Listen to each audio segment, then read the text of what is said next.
ईश्वरजीको कृपा, श्री माताजीको कृपा छ हामीमाथि। र जगतजननी श्री माताजी साक्षात् भगवतीको रूप हुनुहुन्थ्यो। उहाँ साक्षात् देवी हुनुहुन्थ्यो। उहाँले आफ्नो देश भारतमा मात्र नभएर नेपाल अरू बाह्य देशहरूमा, पाश्चात्य देशहरूमा पनि श्री माताजीले यो ज्ञानको प्रचार गर्नुभएको थियो। श्री माताजी, जगतजननी माताजीको प्रादुर्भाव भनेको यो धराधाममा नारीहरूको महत्त्वलाई विश्वमा स्थापित गर्नको लागि भएको थियो भनेर हामी धर्मशास्त्रहरूमा पढ्न पाउँछौँ। श्री माताजी सितिमिति साधारण एक महिला हुनुहुन्न थियो। श्री माताजी साक्षात् देवीको रूप हुनुहुन्थ्यो, भगवतीको अवतार हुनुहुन्थ्यो। उहाँ नारीत्वको एक विशाल सजीव मूर्ति हुनुहुन्थ्यो, मातृत्वको सजीव मूर्ति हुनुहुन्थ्यो, मातृशक्ति हुनुहुन्थ्यो। उहाँले आफ्नो देशमा मात्र होइन, विशेष गरेर माताजीले एक माताको अवतार भएर होला, उहाँले नारीहरूलाई चाहिँ एकदमै धेरै प्रायोरिटी दिनुहुन्थ्यो।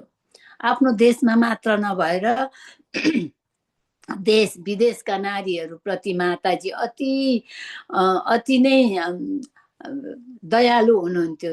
नारीहरूलाई चाहिँ कसरी भक्तिको मार्गमा अग्रसर गराउने, कसरी नारीहरू चाहिँ सक्षम बनेर आफूभित्र भएको शक्तिलाई कसरी जान्ने, कसरी जनाऊ, उनीहरूलाई कसरी सक्षम बनाऊ भनेर यो विषयमा माताजी जहिले चिन्तित हुनुहुन्थ्यो भनेर हामी मातृ स्मृति ग्रन्थमा हामी पढ्न पाउँछौँ। श्री माताजी यस्ती माता जगदम्बा जगतजननी माताजीको जन्म जयन्ती मनाउनु भनेको यो हाम्रो लागि सौभाग्यको कुरा हो। यो अवसर जुन महान पुरुषहरू जब यो धराधाममा अवतरित हुन्छन्, उनीहरू चाहिँ केही दिनको लागि आएका हुन्छन्। मानवलाई चाहिँ तिमीहरू भित्र भएको त्यो शक्तिलाई जान, त्यो तिमीहरू भित्र भएको त्यो परमात्मालाई, तिमीहरू भित्रै छुपेको त्यो शक्ति छ, जुन परमात्मा छ, जुन आत्मा रूपी परमात्मा छ, त्यसलाई जान भनेर चाहिँ त्यो जनाउनको निम्ति विश्वमा मानव प्राणी मात्रलाई प्रेम गर्नको निम्ति माताजी यसरी महान पुरुषहरू यो धराधाममा अवतरित हुँदछन्। उनीहरूले चाहिँ धर्मको मार्गमा अग्रसर गराएर यो पापहरूदेखि, कुकृत्यहरूदेखि मुक्त गराएर मानवलाई चाहिँ मुक्तिको मार्गमा अगाडि बढाउनको निम्ति उहाँहरूले जहिले पनि अग्रसर भएर अगाडि बढाउनको लागि अग्रसर हुनुहुन्थ्यो। उहाँहरूले सोही प्रकार जगतजननी माताजी चाहिँ यस्तो महान नारी हुनुहुन्थ्यो कि उहाँ चाहिँ नारीहरूको गौरव हुनुहुन्थ्यो। माताजी श्री माताजीले चाहिँ आफ्नो इष्टदेव, आफ्नो पतिदेव श्री हंसजी महाराजजीको त्यो निर्देशनमा रहेर उहाँको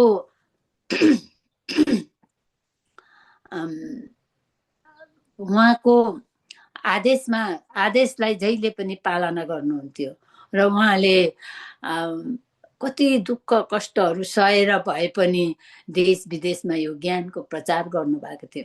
माताजी भन्नुहुन्थ्यो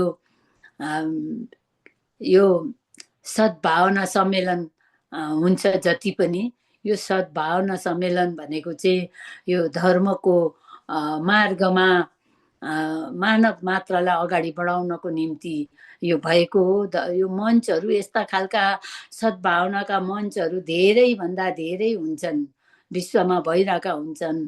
तर यो जुन मानव धर्मको जुन सद्भावना सन्देश छ, सद्भावना सम्मेलन छ, यो सम्मेलनमा चाहिँ एक विशेष ज्ञानको विशेष शिक्षा दिइन्छ मानवलाई कि यसले तिमीभित्र भएको त्यो आत्मालाई जगाऊ, तिमीभित्र भएको त्यो आत्मालाई चिन, जान, आफूलाई चिन भनेर यसरी जानकारी गराउनुहुन्थ्यो।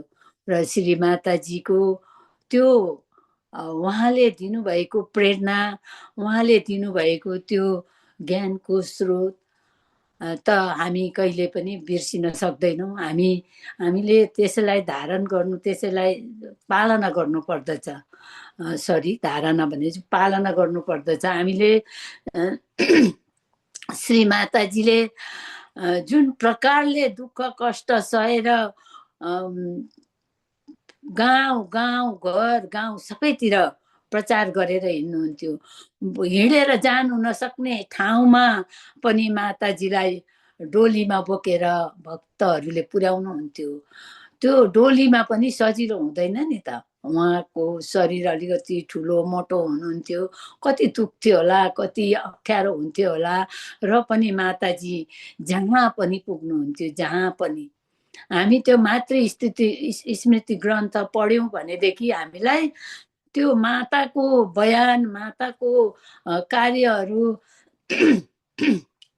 माताजीले गर्नुभएको त्यो कसरतहरू, भक्तहरूको निम्ति, मानवको निम्ति जुन सङ्घर्ष गर्नुभएको छ, त्यो पढ्दाखेरि हामीलाई आँसु आउँछ, मन थामिँदैन। यति साह्रो दुख्छ, यति साह्रो हाम्रो निम्ति उहाँले जति पनि कष्टहरू गर्नुभएको थियो हाम्रो निम्ति गर्नुभएको हो नि त।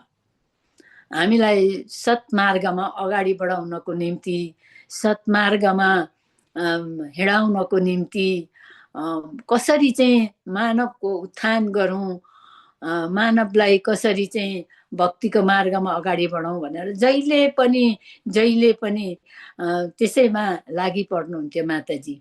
र माताजीले गर्नुभएको त्यो सङ्घर्ष, त्यो दुःखहरू, त्यो सङ्घर्षको त्यो पलहरू हामीले पढ्दाखेरि हामीलाई अनायासै आँसु आउँछ, भक्कानो फुटेर आउँछ।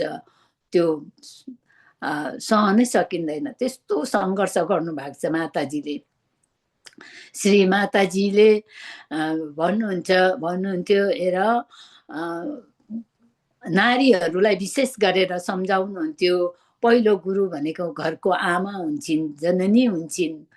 त्यसले गर्दाखेरि घरलाई स्वर्ग बनाउनु छ भनेदेखि माताहरूले ज्ञान प्राप्त गरेर, माताहरूले चाहिँ त्यो नामलाई जानेर घरको वातावरणलाई चाहिँ सबैलाई त्यो ज्ञानको मार्गमा हिँडाएर त्यो वातावरण नै स्वच्छ बनाउन सक्छन्।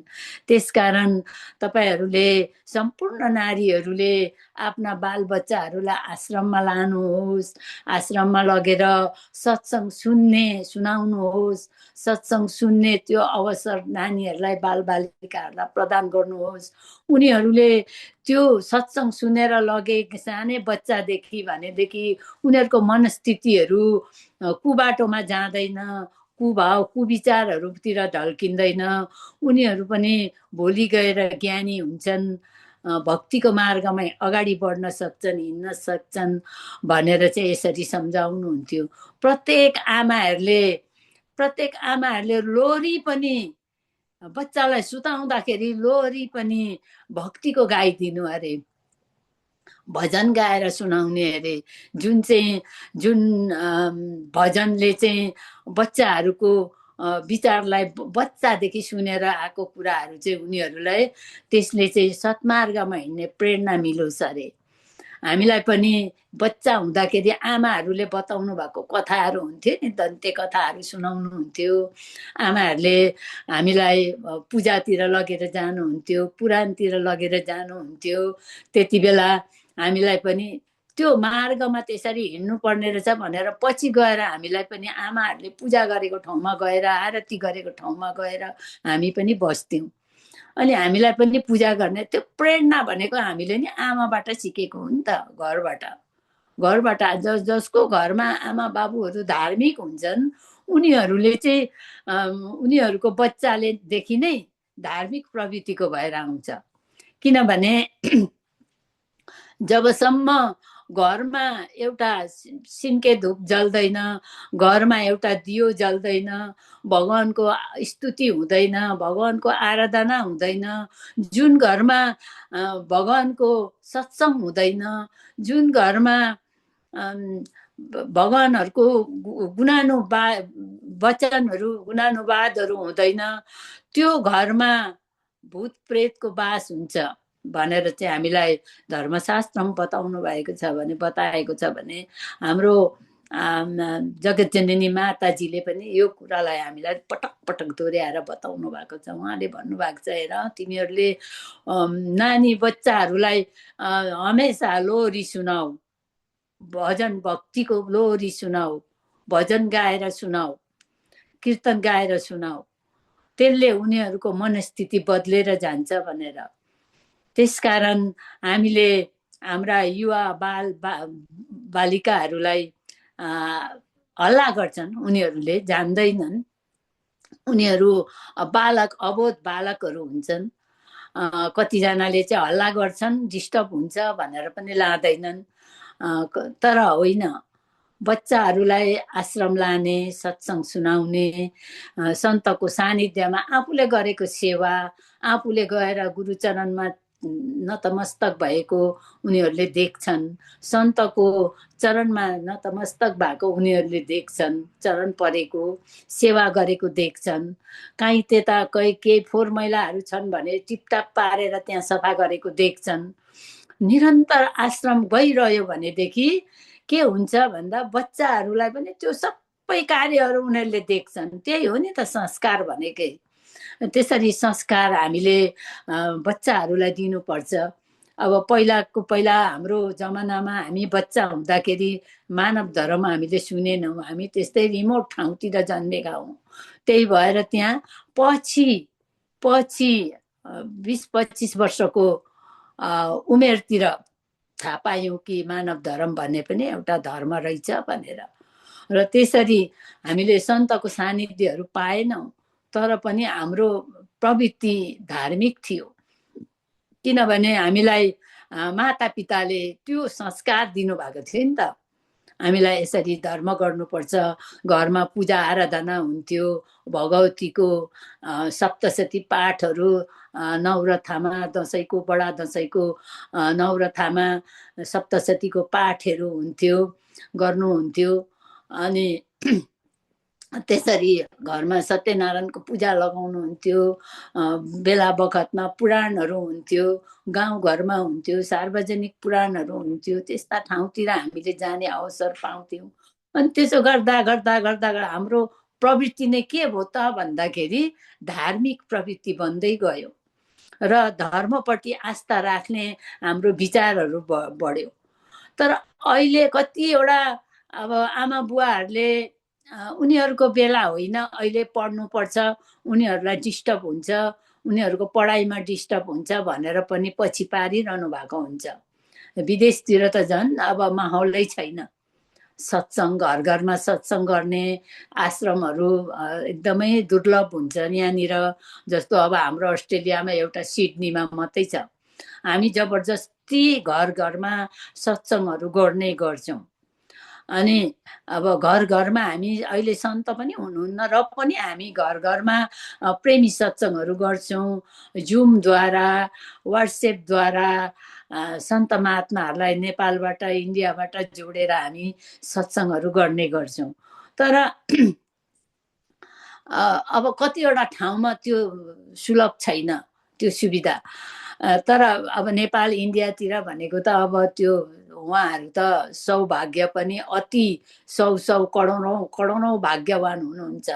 सन्त महात्माहरूको सानिध्य पाउनु भएको छ उहाँहरूले। अनि अब र पनि अब हामीलाई सद्गुरुदेव महाराजजीको असीम कृपा छ, जगतजननी श्री माताजीको असीम दया कृपा छ। त्यसैले गर्दाखेरि यसरी जुमद्वारा भए पनि हामी इजरायलको सत्सङ्ग, अमेरिकाको सत्सङ्गतिर हामी जोडिने सुअवसर प्राप्त हुन्छ हामीलाई। हाम्रो अस्ट्रेलियाको पनि जुमद्वारा हाम्रो पनि मन्थली सत्सङ्ग हुन्छ, साप्ताहिक सत्सङ्ग हुन्छ। यसमा पनि हामी जोडिन पाउँछौँ। यो पनि हाम्रो लागि सौभाग्यको कुरा हो।